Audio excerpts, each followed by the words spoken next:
So yeah, I took a break, but I was having so much fun learning Blender that I'm just gonna keep streaming. Just gonna do some more of it. So yeah, we're kind of in the middle of things. I'm 20 minutes into a 4-hour video, but we're just gonna. Okay, let me just make sure my audio balancing is correct.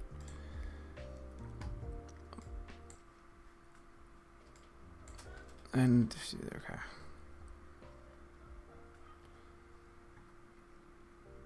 Okay, and then if this would. Our second material, which will take much less effort. This is going to be a golden metallic type deal, so let's just apply the same normal map as our first material, but use a golden color. You'll see what I mean in a second. First, we want to select the second material on. Okay, so. God, I have so many things open. Okay, second material. Yep. Okay. Our mesh. Once we have it selected, let's look at the options we have. The color is easy to adjust. Let's make it a yellowish brown. Next, we are going to take the metallic value and set it all the way to 1 because this is a metal object. We can now adjust the roughness of the object, which will change how smooth the object looks. You can put a height map in here instead of adjusting this attribute, which would make the material look better. However, it is beyond the scope of what we want, so let's just move it until we get something. Cat. Now, let's add the normal. Okay, so yeah, base color. Sure, let's make it gold as well. Metallic all the way up. Oh, there we go. Let's actually make it. Let's make it. There we go. What is it, cat? Oh, one sec, my cat wants something. What is it, cat? What?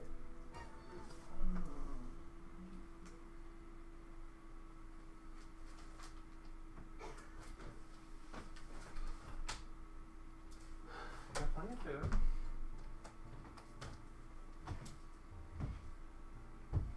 I just get for poop. Yeah, nothing there. Okay. Here we go. You're allowed to eat here. Take some stuff. Is that better?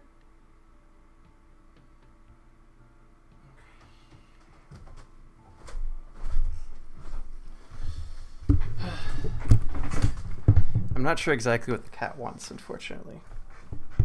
She might just be hungry. I think that should be good enough. We're actually gonna close that door more.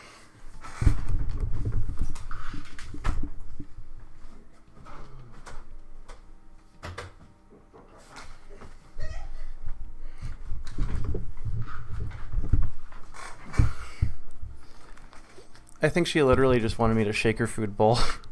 Just be like, yeah, you're allowed to eat. I'm not sure. Normal texture. Let's return to our first material, concrete.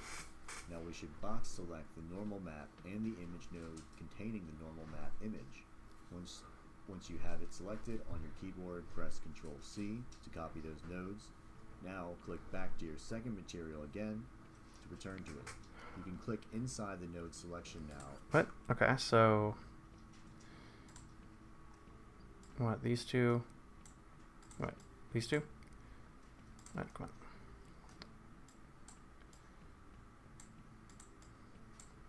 Control C, Control V, there we go. And press Control V to paste those nodes. You can then hook them up and our normal map is ready to go. Okay, do we want the same normal for both of these things? Whatever.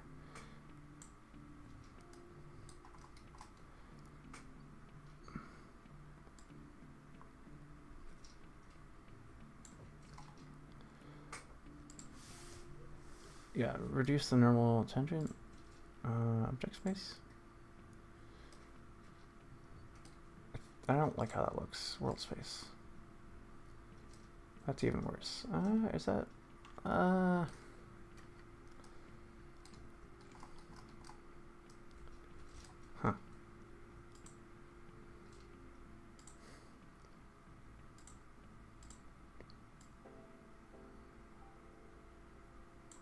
Okay, let's do 0.4. That looks the best, I guess.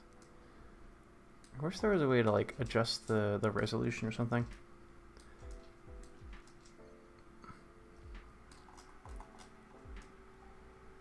I guess that since they're both metallic, it kind of looks okay.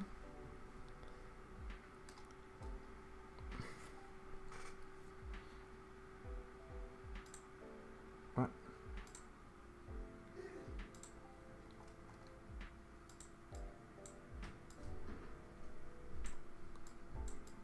View.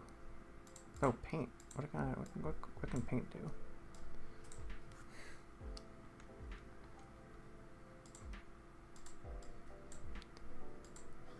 What does mask do? Does that?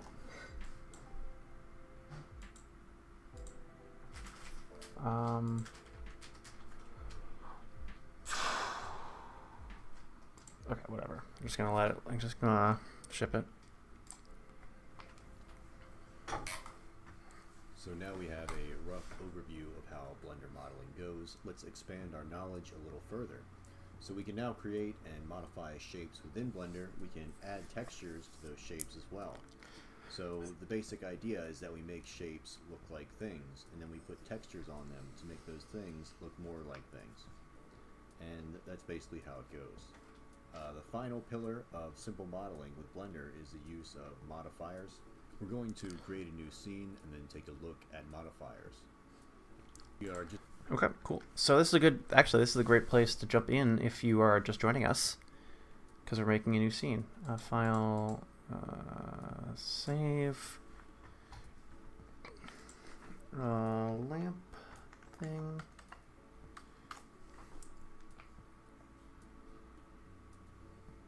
Oh, poor little kitty cat. Got a little cat there. She's just hanging out. File, new, yep, cancel. File new, file new general, save changes, yep. Okay. Oh, kitty cat, kitty cat. Let's see. If I move this over here. Oops. Oh gosh.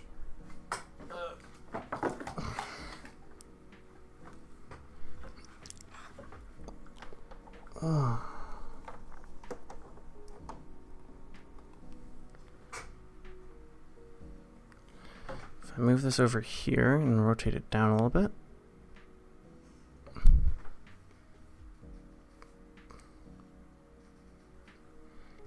Wait, does that... You can see my closet, but you can't see my cat. Kitty cat.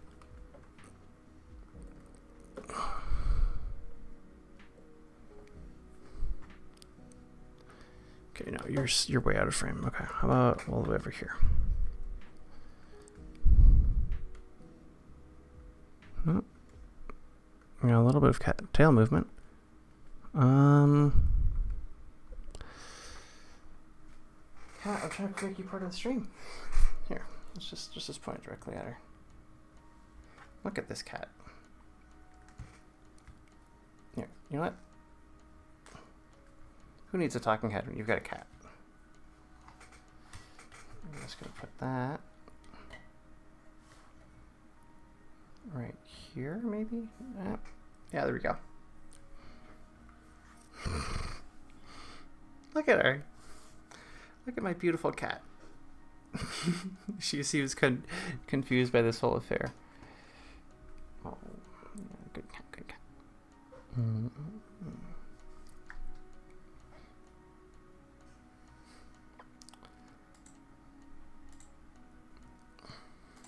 just going to use the default cube and add some modifiers to see how they work. To access the modifiers, you must have a mesh selected and click the tab that looks like a wrench. Let's move you over here so we're not blocking too much. Yeah. Oh yes, cat. Oh, are you thinking of sleeping up there? If she goes to the window, I can just rotate it, I guess. Oh. Yeah, you know.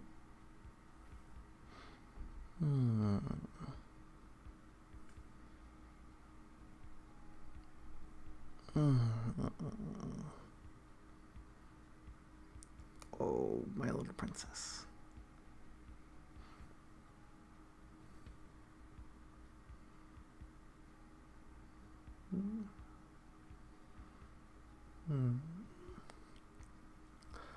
She's a good cat. Look at her. Look at her. She's thinking of jumping up there. She likes to sleep. She really likes to sleep up in that top perch. What was I doing?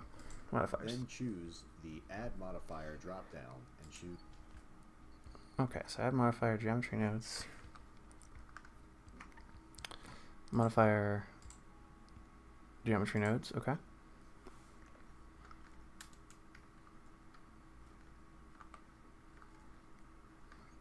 From the list.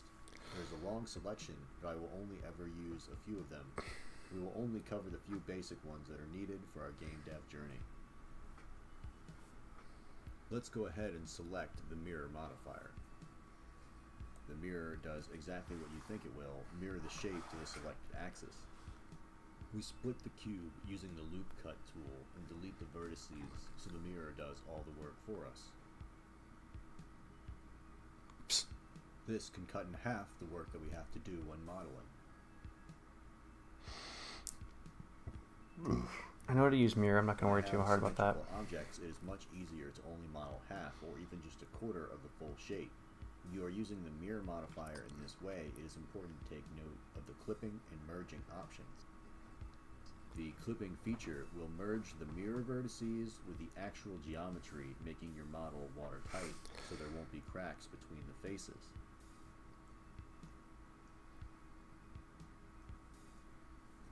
The clipping checkbox enables the feature. The merge value is the distance between two vertices before they become one.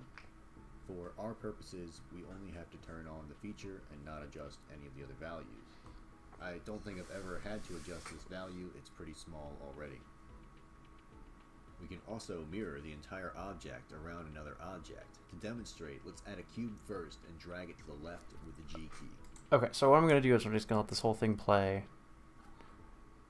I'm going to let this whole thing play and then do it myself.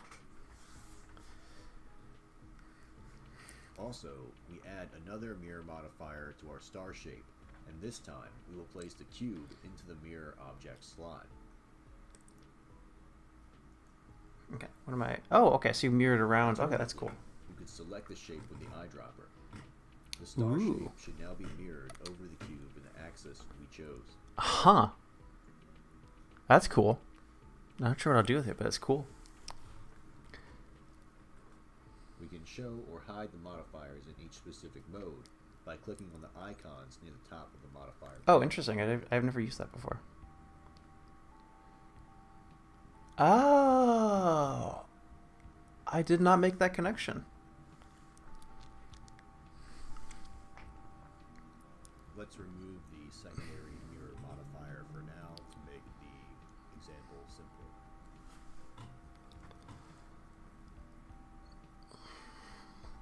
Finally, we can click the drop-down on the modifier panel to select the Apply option. Applying will make the mirror modifier into real mesh in the viewport. You will notice we can no longer edit the mirror modifier options. Applying the modifier removes it from the stack, meaning it is no longer editable. The geometry is now created at this point. We can still Control Z to undo if this was an accident. Generally, if you don't need to apply a modifier yet, or you are not finished with the object, it is best not to apply the modifier. Before we export, we will need to apply all modifiers because they will not transfer to the game engine or any other program. These modifiers are specific to... Actually, it depends on the modifier. Some are supported at this point. But yeah, it's a good idea to finish applying modifiers. Program. Subdivision surface modifier.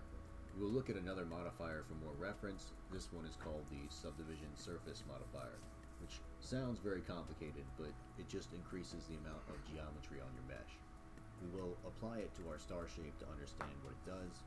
We can have multiple modifiers going on at the same time, and even change the order as needed. After adding the subdivision surface modifier, we can see the surface of the model has been subdivided into more chunks. The edges become rounder because the mesh is now interpolating or estimating the middle of the divided surfaces. We can change this by altering the mode of the modifier to simple instead of Catmull-Clark. In simple mode, our shape will still be divided, but the edges will not be rounded like before. We can change the amount of subdivisions by changing the value in the level's viewport. We could also apply this in the same way we applied the mirror modifier. There are lots of modifiers we could use, but those are the two I use most often. If you are new, it's best to experiment around and see what other modifiers. Okay, so I don't think I actually need to do any of this myself because I know how both of those work. It does kind of look interesting to make that star shape. Let's see if I can make a decent approximation of that quickly. Edit mode. Control R. No. Control R. Control R.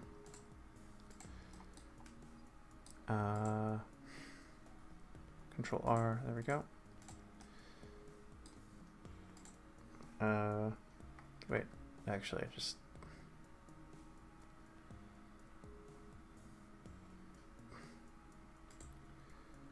Oh, right, and it's mirror modifier, so let's see, wireframe, get rid of you, verts, get rid of you, verts. Okay, now modifier,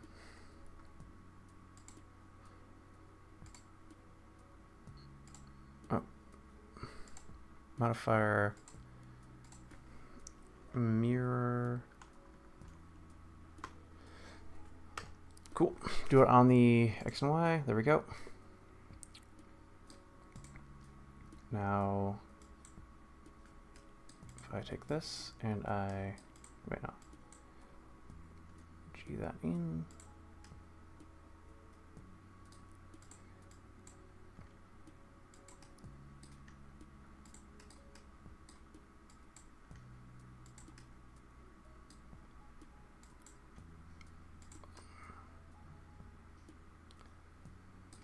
Wait, let me zero preview. That just looks like a goofed up cube. What am I missing here?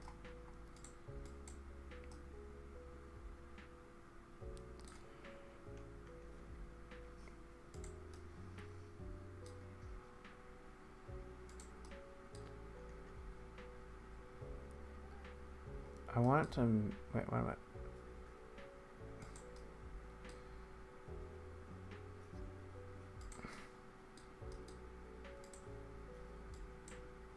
Okay, I want to start over.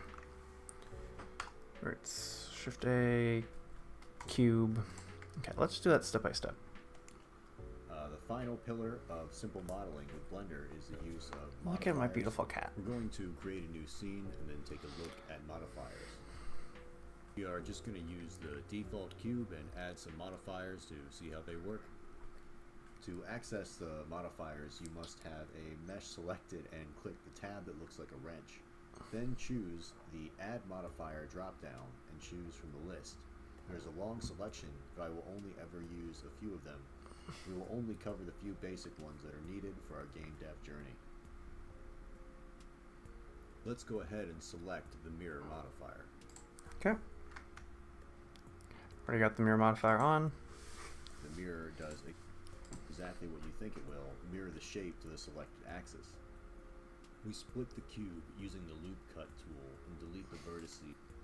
Okay. Right, so 2 loop cuts.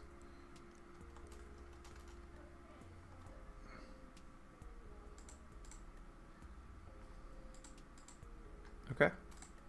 So the mirror does all the work for us.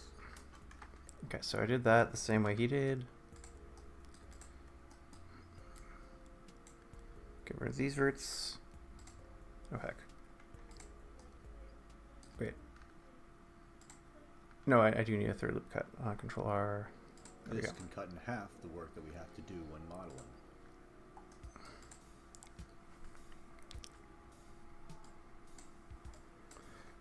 Okay, delete that. Delete. Okay, and then delete these. Delete. Verts. There we go. So now, half of this is imaginary, or a quarter of this is imaginary. Everything else is real. And then what did he do next?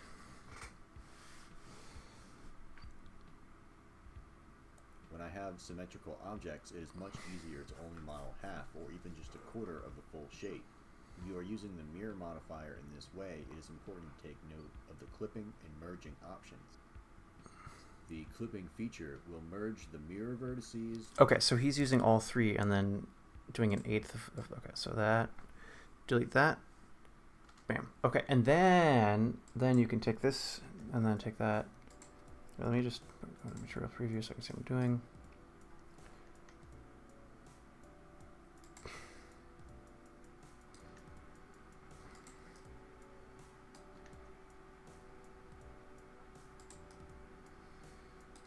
I feel like I'm doing something wrong here.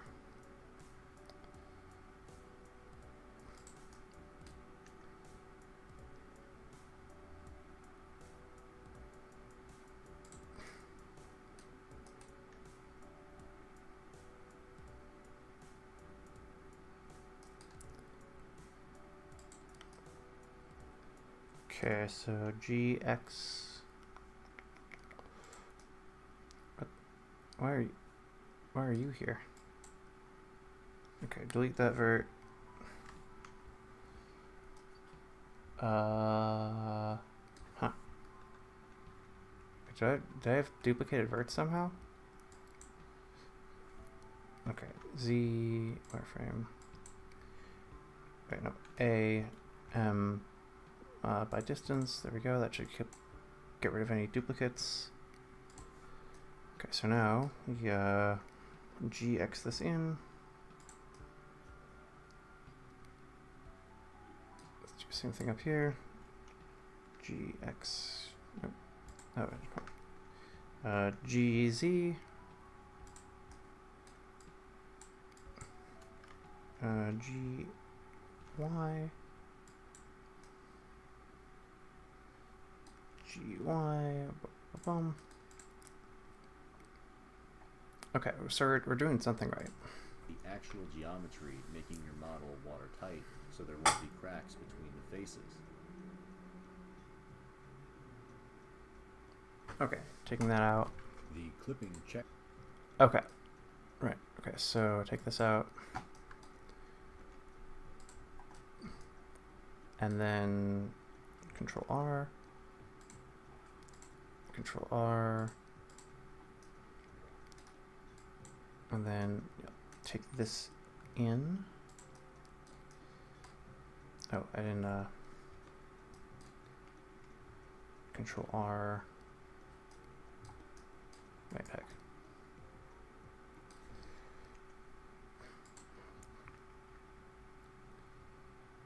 Oh, loop cut is not helping me here.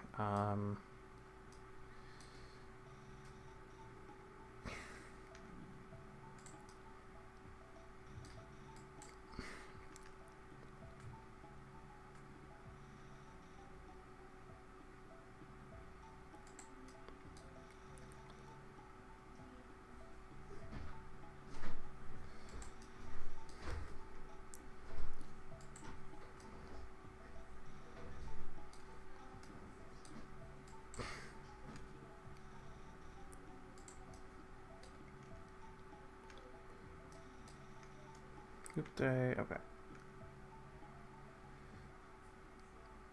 Oh gosh.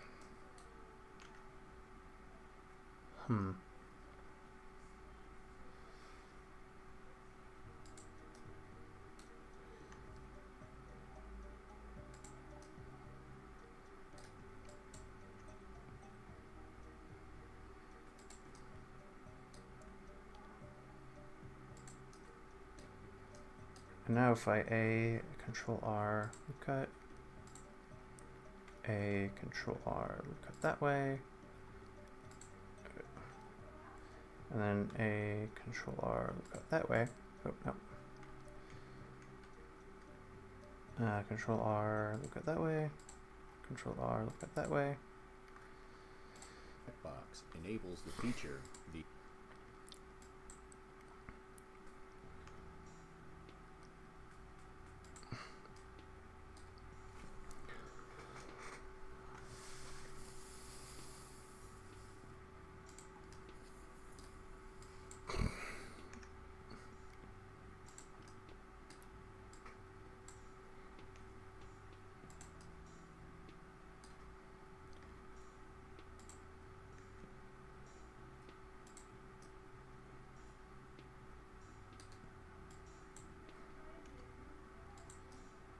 Okay, I've completely lost the plot here.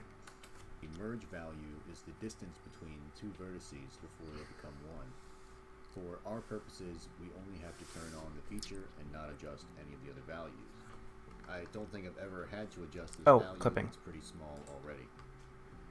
That. We can also mirror the... Okay, so... G... There we go.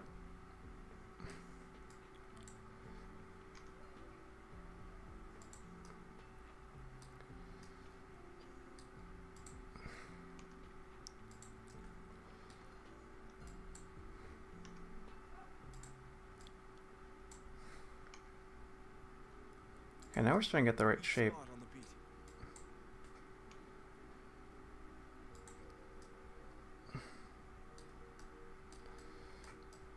Oh, come on, what's going on here? Nope.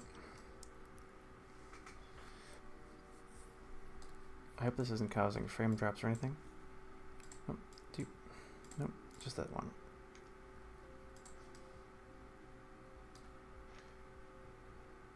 There we go.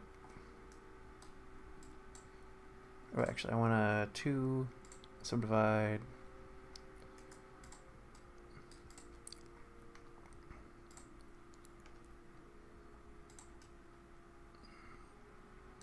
Same on the other side. Oh, no, come on. 2 subdivide. Oh, come on. No. Subdivide. There we go. 1.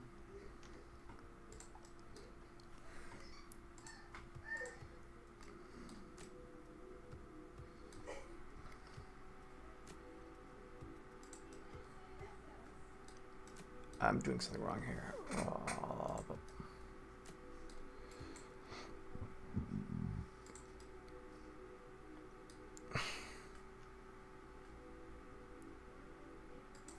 I like this sort of altar shape. Yeah, there we go.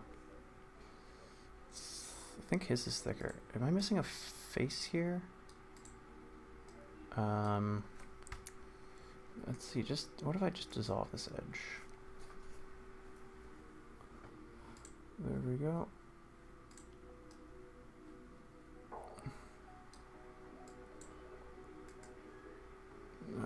Dissolve.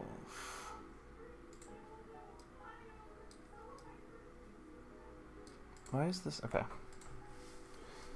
I want to add more volume here. Let's see. 3 face select. Oh, okay, so okay, knife tool. This should be 2 faces, not 1. There we go. And now if I take this face, I bring it out a little bit.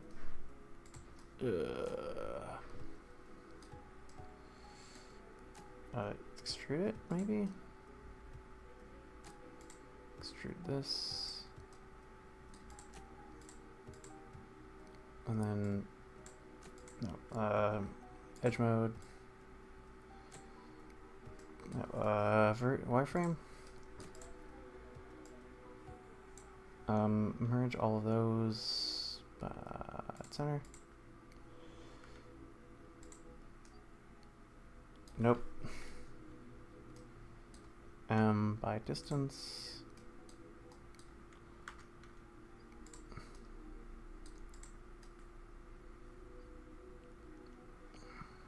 Wow. Okay, just gonna start over. Come on, verts. Why are my verts not leaving?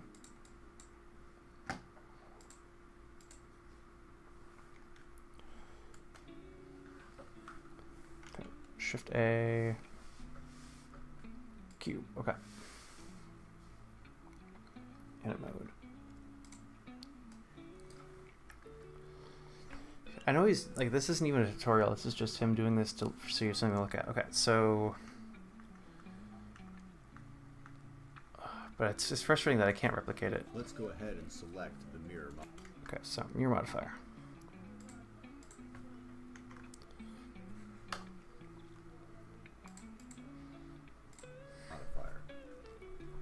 The mirror does exactly what you think it will, mirror the shape to the selected axis. Okay, so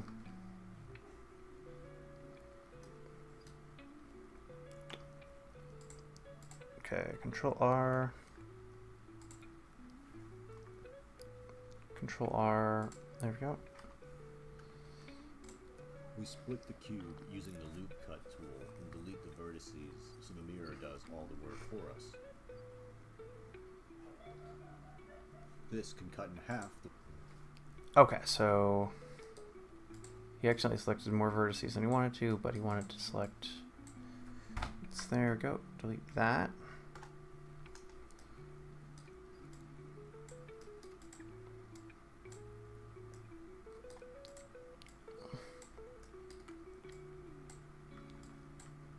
Delete that. Okay, now we got the fake geometry here. Okay, so that's... Right, so there's no extra... work that we have to do when modeling.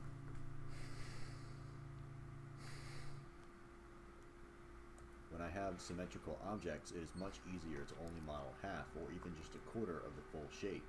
You are using the mirror modifier in... Okay, so that's also what I have, right? Not quite. Delete vert. Delete vert.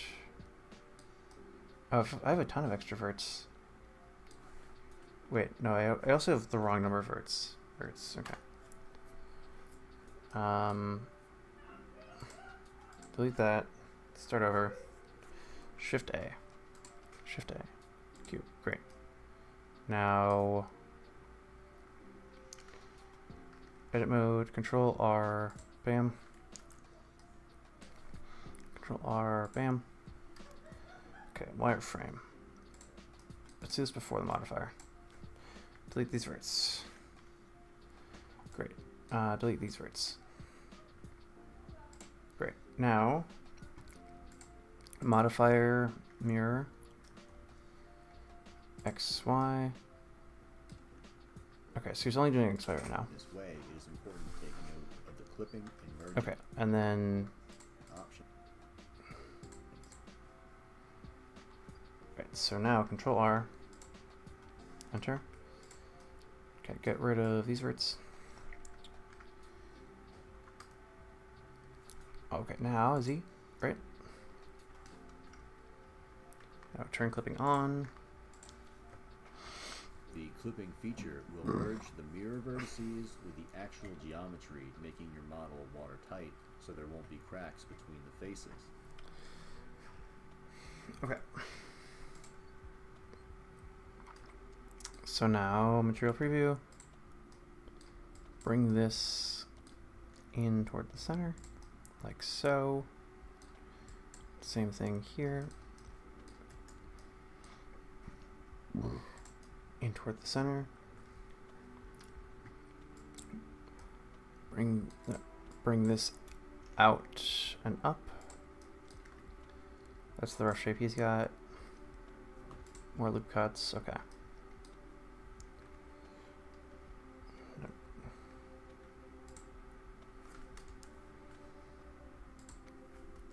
Okay. The clipping checkbox enables the feature, the merge value. Oh, and one more. Okay. Is the distance between two vertices before they become one. For our purposes, we only have to turn on the feature and not adjust any of the other values. Okay, so now you can take this.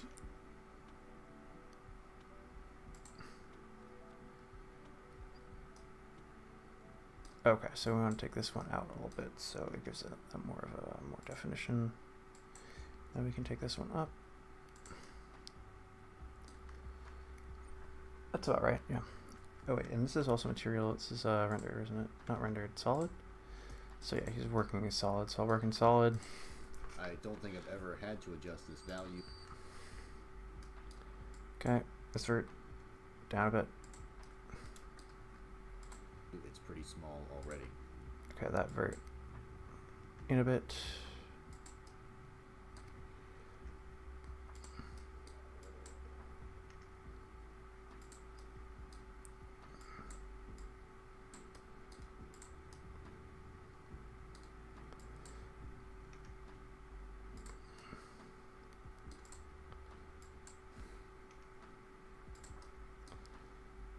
Actually, I want to subdivide.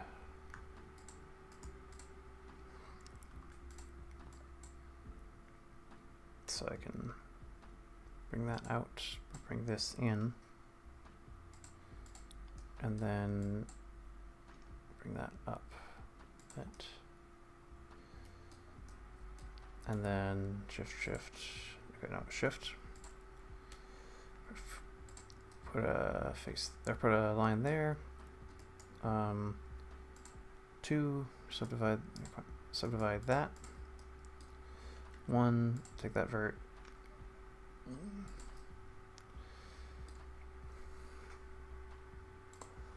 And then 3, face select mode, delete face, no, delete faces, so that should leave this internal face. Wait, what's this random?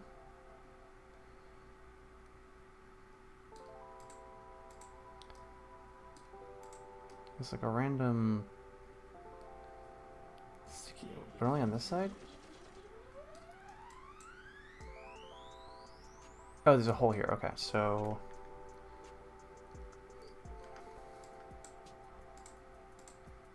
okay, no, shift. Put that, put a face there.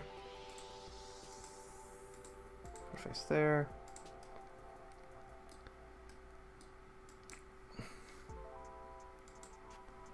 GZ, there we go. GZ.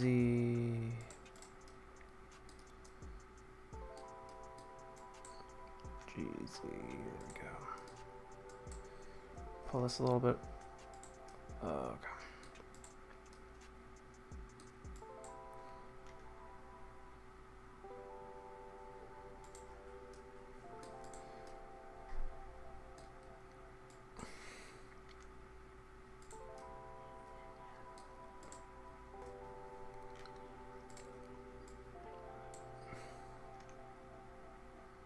I know. Okay, so these guys. Wait, no. Solid.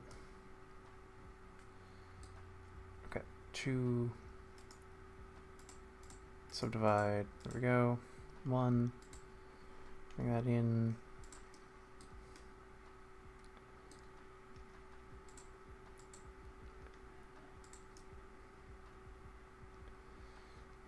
So this is more like a sacrificial altar, like a table type thing. I'm not a huge fan of the edge fill. We can just like Control R here, maybe. Can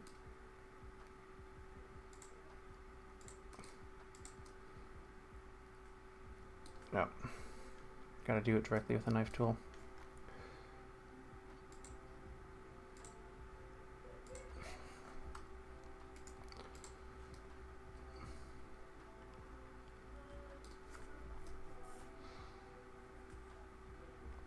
I want to flatten this out a little bit.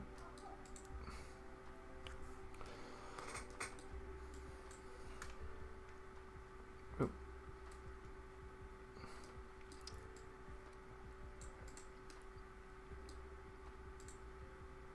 Okay, and then subdivide that. So we're working with a quad. Okay, so move that over here.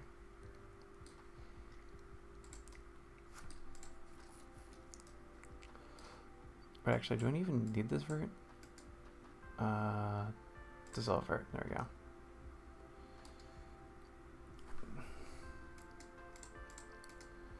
Let's dissolve edge, there we go.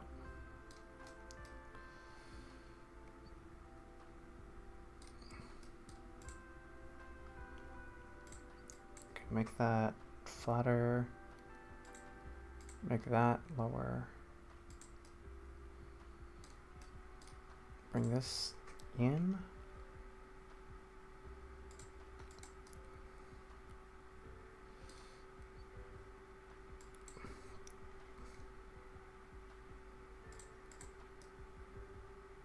That looks about how I want it to. Oh, and what's the weird? This should be out, not in. still look like it's in. I want it to. Yeah, I want to bulk that out a little bit.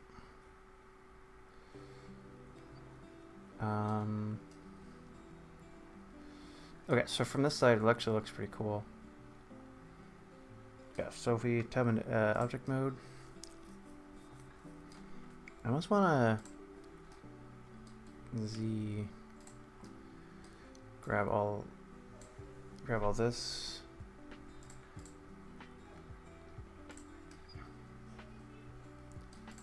Gonna make this skinny again by bringing this in.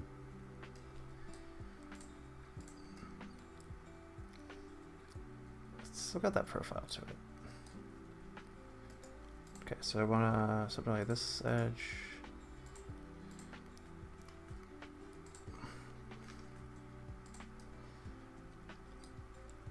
Okay, let's bring this down a little bit so we have that more of that curve. I want this one down. Now we have this nice sloping curve and a relatively flat center of the table. Great. And then actually I should feel like I should like knife tool between these two.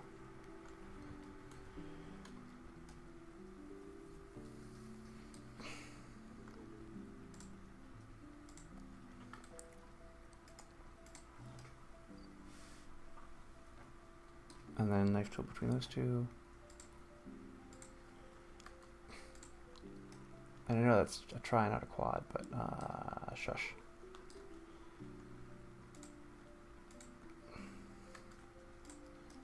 And then that means I can move this, making that like sort of more tooth-like. And then I can take this guy, move this over here.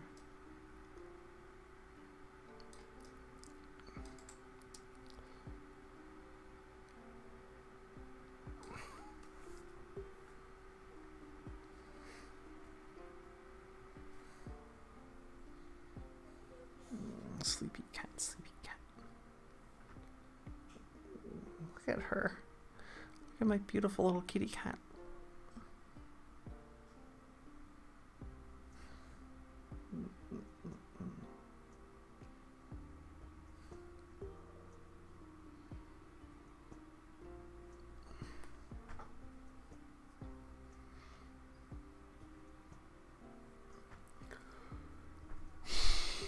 Let's just full screen the cat for a sec.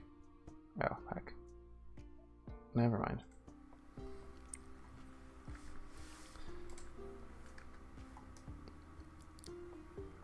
I don't think I can make this look better without more effort. This is about, well, obviously that's how everything works, but this is how I want it to look, more or less. We can also mirror the entire object around another object to demonstrate what. Oh, okay. Oh, you're making a silly little face. You know that, right? I don't know that you all can hear it, but she is purring. Why don't you do cat streams more often? This is nice. Oh, you like this, don't you? You're part of the stream? You've got adoring fans all over the country, all over the world. Oh, you just want me to scratch your chin, huh? You don't care about the other people. You just want me to scratch your chin.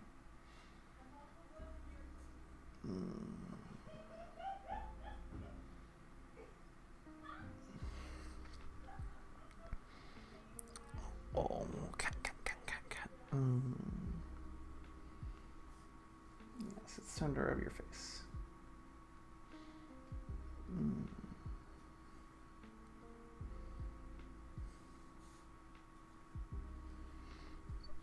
This is a quality cat right here. Yeah, okay. I'll scratch under your head. Yes. Look at this cat.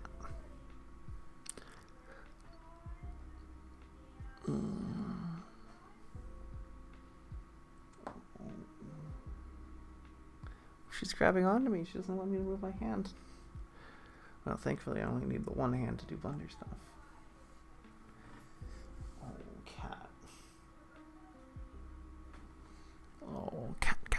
she's grabbing onto my hand. Oh, yep.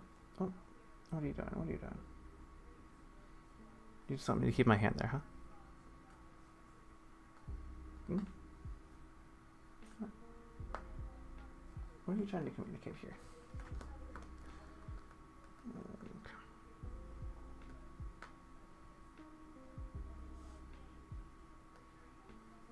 Okay. Yeah, quickly. And I'll figure it out later. Featuring Maggie. Yeah, there we go.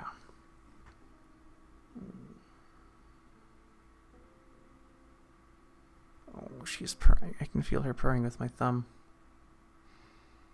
There we go. Okay. Okay, I'm gonna leave you be for a sec. I'm gonna do some modeling. Is that okay?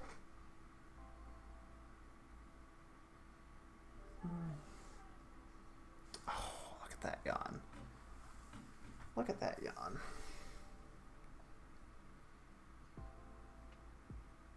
Okay, you just want me to pet you forever, huh?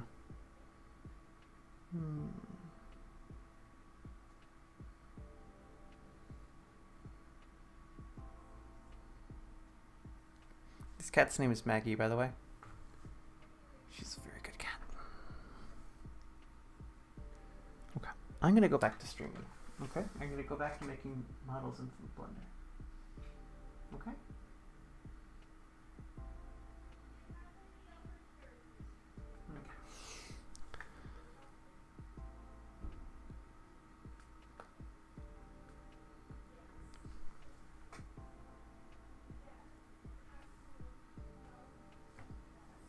Okay, yeah, she's fine on her own. She'll be okay.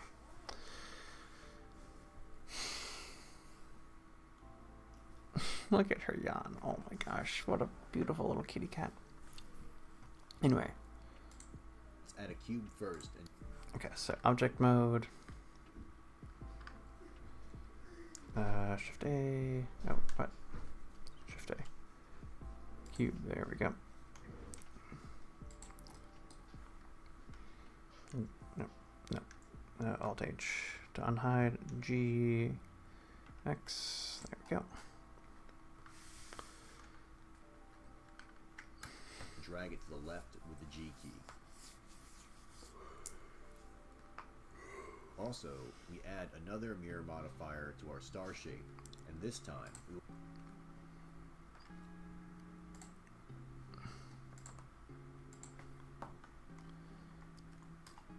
and this time, there we go. So if we take this cube and we move it,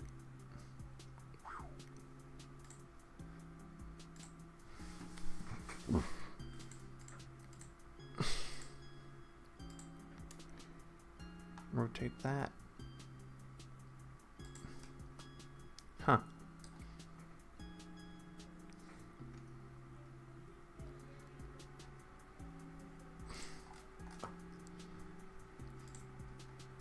This is kind of an odd spacing.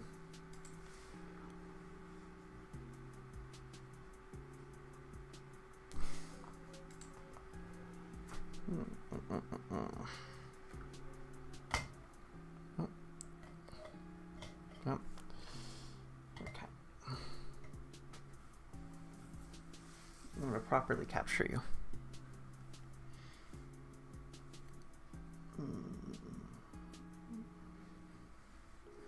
Okay, I think she's thinking of going to sleep in her little perch. Ooh, this is a nice one. Okay. So that's how modifier work. Okay. place the cube into the mirror object slot.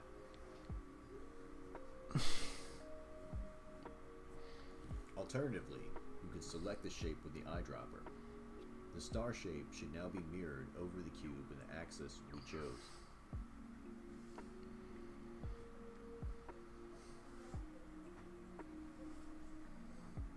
We can show or hide the modifiers in each specific mode by clicking on the icons near the top of the modifier panel.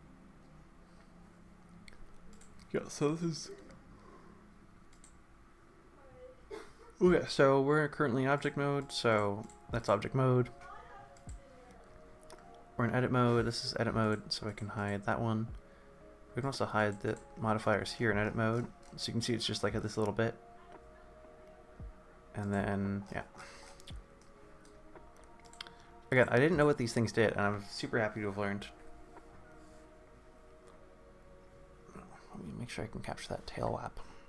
Okay, tail. Okay, you can. Oh no, that's worse. There we go.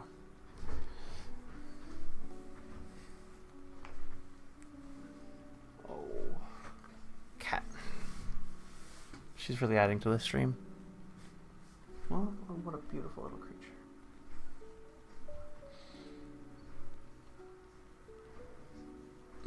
Okay.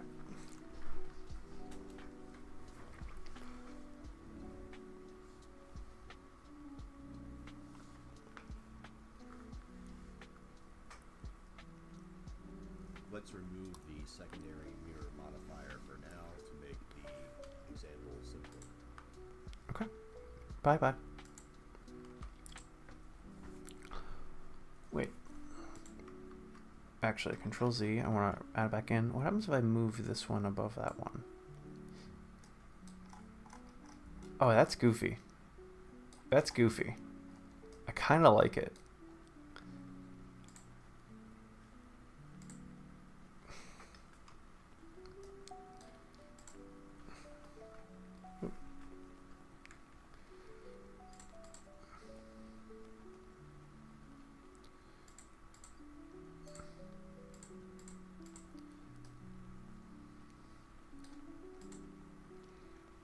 Scale that down, bring it into the center.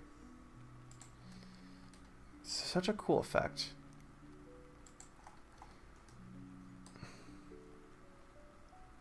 So if I make this, if I make that 0, 0, 0, 0, ooh, look at that. Look at that shape. It's kind of like, okay, this I want to save. File, save. 3D club shape.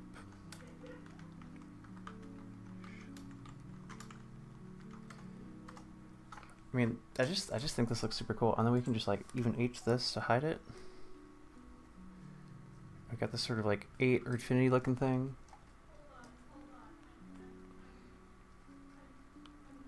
I mean, tell me this isn't like some sort of like gnarly fantasy ritual.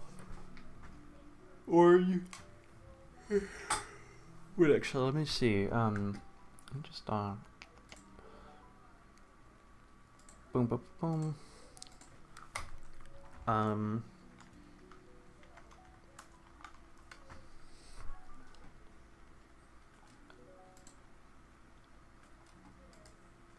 Save images.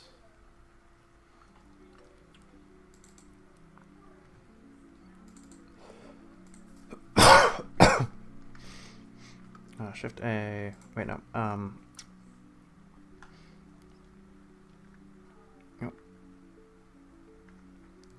Shift A. Image reference. I keep saving the wrong thing.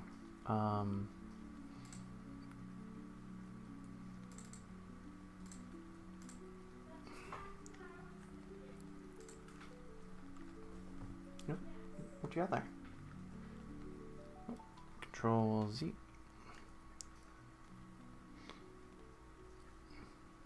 Like, tell me this couldn't be some sort of facade. Oh.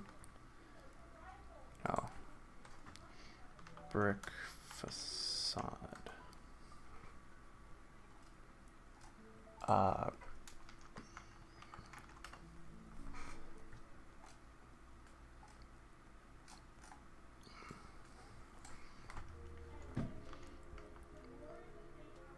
don't know what you call it, the little architectural flourish. You got a brick wall, and I don't know. Like, look at that, yeah. That's something. I made that. That's something. Huh, what's the... There's some slight weirdness here. No. Let's see.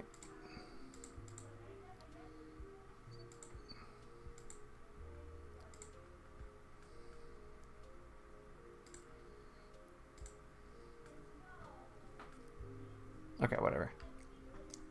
Maybe it just adds texture. How about that?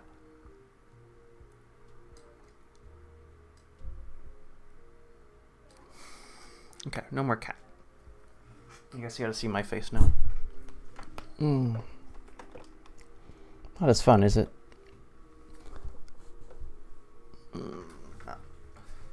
I'm glad we got a visit from Maggie the cat. Final save. There we go. Okay. Finally, we can click the drop-down on the modifier panel to select the apply option. Applying will make the mirror modifier into real mesh in the viewport. You will notice we can no longer edit the mirror modifier options. Applying I don't want to do that right now. In the stack, meaning it is no longer editable.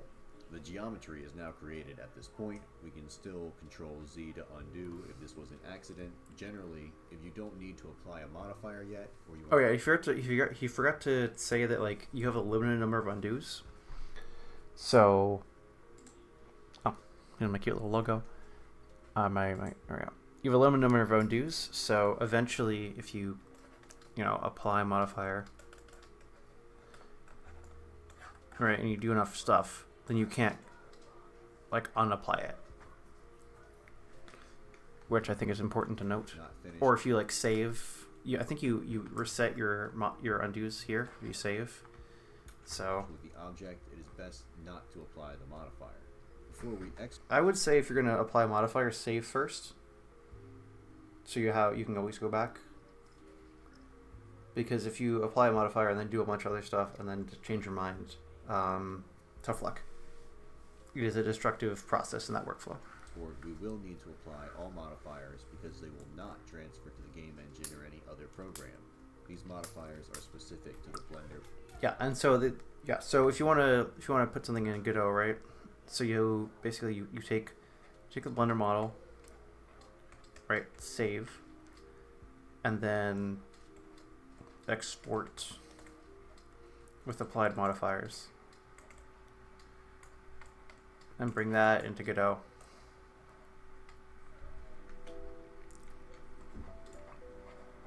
Right, but I would not save export into Godot because then you lose the ability to go back and change the shape easily. Program. Subdivision surface modifier. We'll look at another modifier for more reference. Okay. This one is called the subdivision surface modifier, which sounds very complicated. I don't know that I'm actually going to keep... I'm going to use this one in this... We will apply it to our star shape. Right, is it just... Still be divided. It changes to see what other modifiers do. For now, we have what we need to start modeling, so let's begin our level construction. Okay, here's kind of what we came for. Making a level.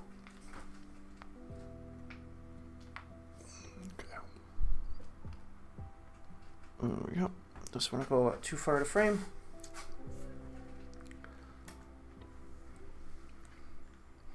Ooh, that's kind of cool. So now we're going to create our game world. We're going to do a zombies clone, so we need an arena type deal. I'm going to show my planning technique, and then I'll show sped up footage of me creating the map in Blender. I may highlight some areas in the process just to demonstrate how we're... So yeah, I'm not a huge fan of this aesthetic. I would rather like simple blocky shapes and flat materials rather than all this like normal map stuff. But at least it's cohesive. I don't know. The modeling techniques we've shown so far. Yeah, I'm really not a fan of the way this normal works. Okay, so yeah. Right, so we're making the map now. We're just gonna watch this first and then. Okay, so you're doing planes. Got it. To show you how I did it, and here it was kind of stupid to model both sides because I end up just cutting it in half and using a mirror modifier. So I mean that's usually my go-to. I don't know why I didn't do it from the start here. Okay. It's not a very big map, but I wanted to give a couple challenges for pathfinding for Godot. I wanted to have some hallways, which I do, and I also wanted to have the bridges. And I think what I'm going to do is just make a flat mesh to go on top of everything. And it'll make more sense when I do it, but I'm going to have that be what the character collides with, and then all the show, and we'll have the collision mesh be separate. I think that's a good idea. So I'm getting pretty close to, I'm doing some planks right here, putting them in an array, and then I'm just gonna have that makes sense. floating steps that are like purple stone shit or whatever. It's gonna be like a space type thing with some type of liquid flowing underneath it is what I'm going for. I would also, the way I would do this is probably add materials way before the step. Like here, if we look at a TF2 map in my browser, oh, I'm already in my browser. If you look at a TF2 map, let's look at Dust Bowl, right?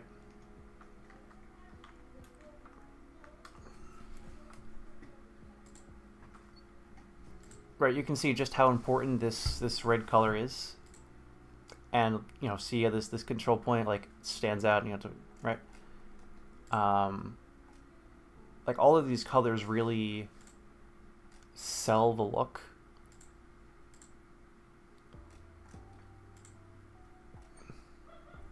Right, and you can see the difference here. I think my probably process is gonna, yeah, CP process.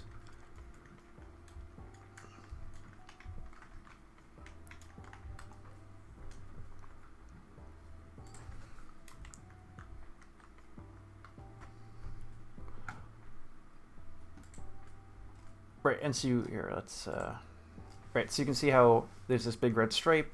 There's all like a lot of stuff is gray. Right, and the color really adds a bunch of visual hierarchy and interest. And so you can see the little highlights with these ramps and stuff. All of this just looks better in color. And it's not just better in color, it's also like better to, it's easier to like sort of look at stuff and see what you're working with. You can see here, like look at this, right?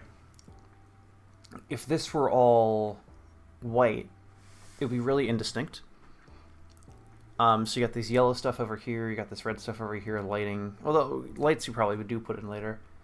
But even if these are just like flat colors, like the barrels are yellow, this is brown, right?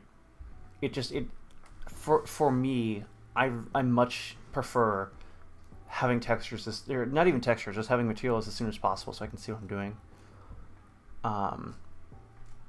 And process is just a really good example of using color, or like, if you look here, you've got like the stairs are gray, light brown, dark blue, light blue, just to make this area look better and like sort of perform, and it just like all these little details make it really, really easy to read what's going on.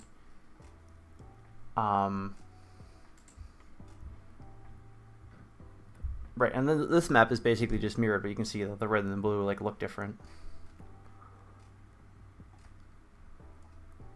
I don't know. I think that color is important, especially for maps that are going to be played like video games, because you're spending so much time like narrowing in. You want to have like it needs to have exaggerated detail so you can orient yourself quickly and easily. And CP process does that really, really well. You can see, okay, so here's an example of black and white, right? It's just like not, here's what it looks like. Here's what mid looks like in black and white in pencil. And here's what it looks like in color. It's just night and day, night and day. And so when I'm modeling, oh, hello cat. Oh, cat's back. When I'm modeling, I'm almost certainly going to start texturing, or not texturing, I'm going to start applying materials immediately. Because you can see, just look how good this looks, you know? Anyway, I'm going to let you work, and then I'm going to put the camera into view, and I think it's always good to get a viewpoint on your... Okay, so here's some materials, nice. Camera, and then you can hit O to return to it, so it's always, you know, you can press O and get that vantage point.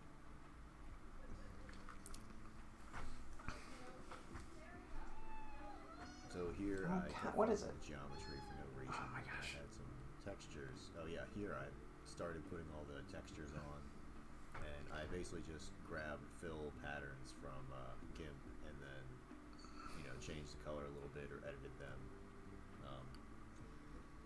I mean, you could go as crazy as you want with the textures and make your own, or have an artist make them, or buy them, or however you want to do it. I'm just doing this the fastest way I know, just to demonstrate what. Yeah, I'm gonna have to learn GIMP because it just looks really really powerful. Okay, 1 second. I skipped this song and. Graphics, they should just look good enough to be able to understand what the thing is. I actually basically cat. I'm streaming. She wants me to lie down with her and cuddle her on the bed, which is reasonable, but if you want me to pet you, I can just hop over here on this. Okay, whatever. Where's OBS? There we go. What the thing is abstract building, so I think that's what it looks like to me. I'm kind of along the PS2 lines of just make it look good enough. I never really gave a shit about HD graphics, but I mean this. I'm just gonna leave it be for now. what do I know?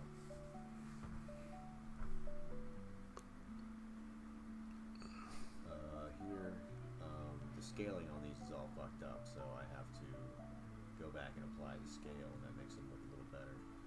I do like this ground texture. I think that looks pretty cool. Even though I didn't really make it, I just copied and pasted it. But I really like that. It looks pretty fucking sick.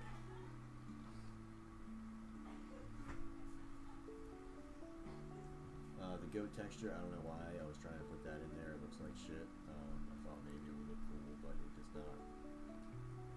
So I eventually give up and watch that. And so this is a good demonstration of UVs and how you can map them and try and make shit.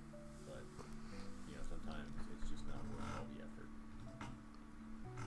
Especially if you're doing an indie game. I mean, why? But yeah, we plugged that shit. Yeah, so I think this is a little haphazard for my tastes. I would, the level is the thing your player is going to be looking at the most by far. And so it makes sense to me to put more effort into it, sort of. And I think you can. All right, let me open my Blender. File, new general. Okay. So, tab and edit mode, subdivide, and then, no.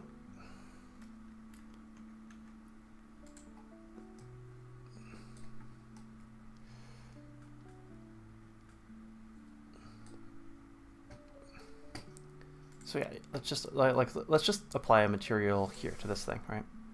I don't know what this is or what it's representing or whatever, but we can apply a material here, assign, what, come on. Oh, right, Z material preview.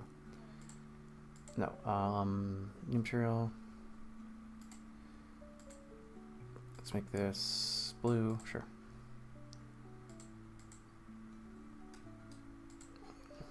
Oh.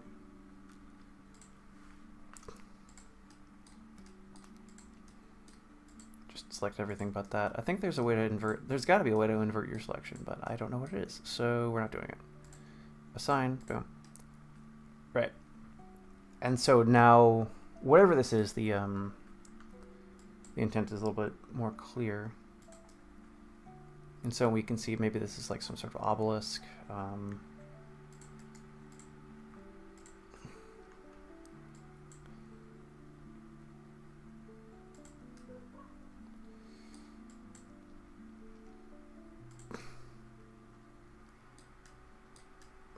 That looks like what it's about to fall over. Let's make it a little more solid down here.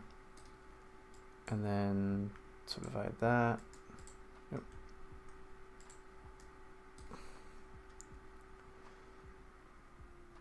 Subdivide that. So we can make this a little bit more like that. There we go. That's not quite what I want. There we go. Something like that. And you can see that compare material to solid. And it just doesn't pop when it doesn't have the materials. I think I should honestly start putting materials on earlier. And I've heard some people for like character sculpting, they want to have all the detail just be visible so the materials don't cloud their judgment or whatever. I think for props though, there's less detail and the color is more important because it's more readable. Get in right there. I don't know. That looks pretty good. And then I added a background texture in the world environment, and that's how that stuff appears in the back on the rendered scene. But yeah, then I just add this big plane and subdivide it a bunch of times, and then we add a displacement modifier with a noise texture, so it kind of noises it all up, moves it all around. I make some big rocks to put in the background, so it's kind of like almost like a query waterfall in outer space type deal, which is what we're doing. I think it looks pretty decent for the amount of time I put in. How long did you spend on this? That's a good question. That's not really the point. The point is that you're making a level and you're learning how to use Blender and all that shit. So honestly, if I was gonna make a game, I'd probably have an artist do it because I'm not really an artist. I'm just some fucking guy online. Okay. I mean, like this render looks like it looks really good from this distance, but you're gonna be looking at it, you know, like your character's gonna be looking at it from much closer. I pretty much like the way it turned out. It's kind of like, I don't know, kind of like Unreal Tournament-ish. Yeah, okay, so Unreal Tournament.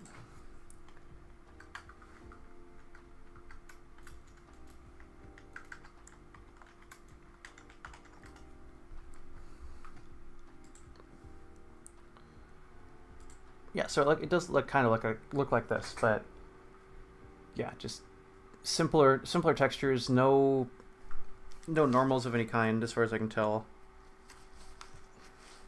There's just like less visual noise. I don't know. I see the appeal of this, but I'm not the biggest fan.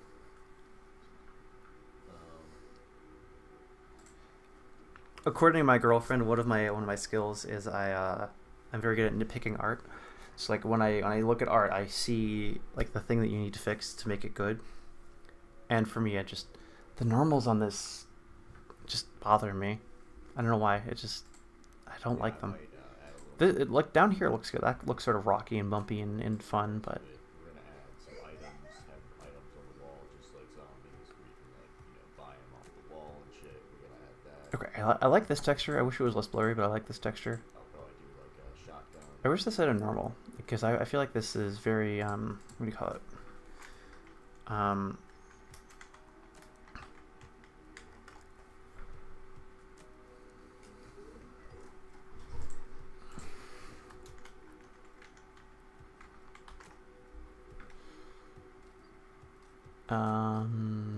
Trying to find a pattern that. Okay, like this. Or Art Deco pattern, Art Deco, middle. Yeah, so like look how pretty this looks, and just if you're gonna put that in a game, I think you should. Yeah, like just there's a lot of little detail that's barely captured by this photo, but it's captured. Yeah, I think that's important to, like the little minor details as you walk by are important. Or like, yeah, look at this. This is a perfect example of if you're making a game, what you'd use a normal map for. Again, this is also a pretty good example. But yeah, this guy says he's not an artist. He's just a guy who makes stuff out of stuff in Blender on the internet. I like this. Okay, let's zoom in. Yeah, you can see there's a slight. You can see even in this photo that's taken head on, there's a slight difference. This is exactly the kind of thing you'd use a normal map for. I really like this design. Pistol, SMG or something. We also might add a little door trim, maybe some baseboard, and maybe just.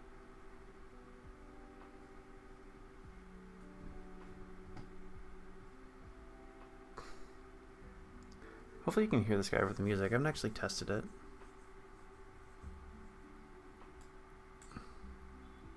He's maxed out. My music is okay. should probably have some sort of like application audio capture for. Oh, I don't like this transition. Like this feels like if this is built out of rock, then there should be some. Let me see. Which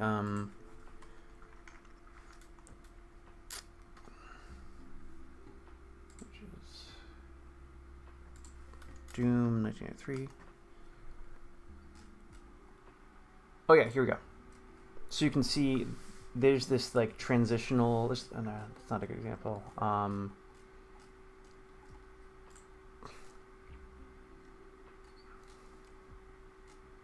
What am we even looking for? Doom 1993.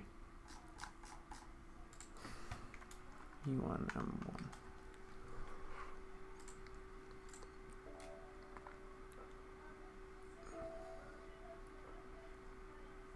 Huh. I thought there was more transitional things than there actually are.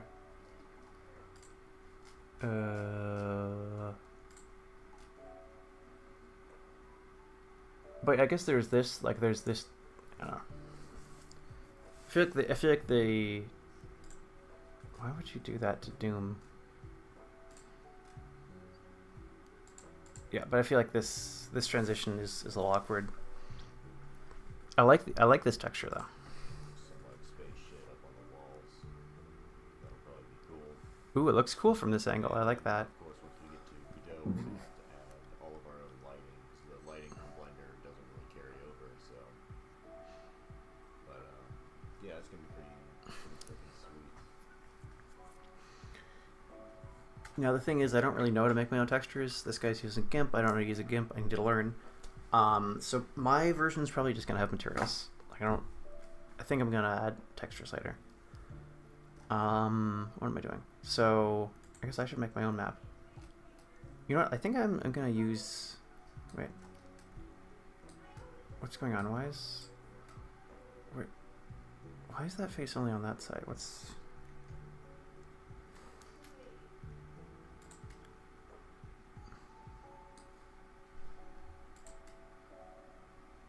Do I have a phantom face? I hate those.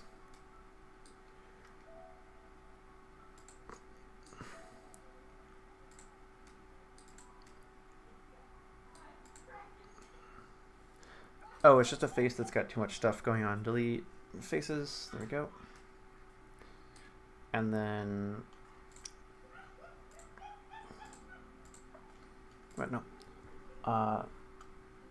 1, 2, 3, 4. There we go. That should be 2 faces and not 1. There we go.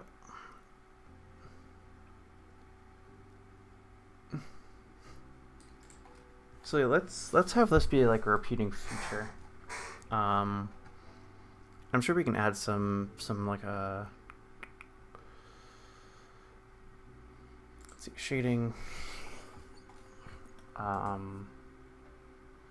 Add texture, inch texture, boom.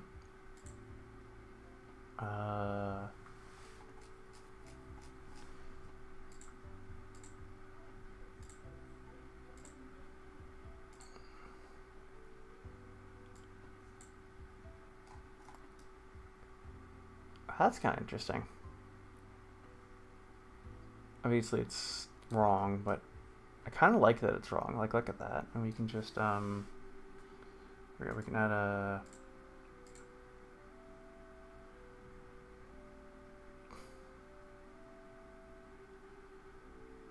converter? Clever math.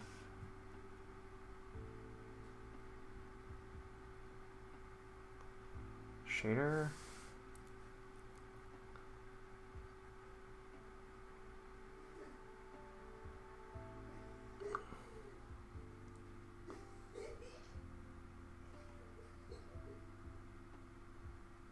UV output, color.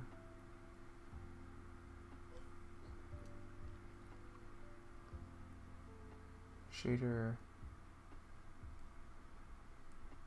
Texture. Vector.